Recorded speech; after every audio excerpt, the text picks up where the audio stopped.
Sir. అనంత సాహితీ మిత్రులందరికీ నమస్కారం.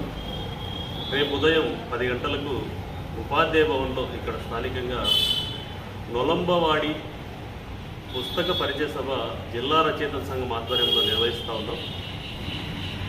ఈ పుస్తకావిష్కరణ లేదంటే పుస్తక పరిచయ సభకు జిల్లా నలుమూలల నుంచి ఉన్నటువంటి సాహిత్య విమలందరికీ కూడా మేము ఇదే స్వాగతం పలుకుతూ ఉన్నాం.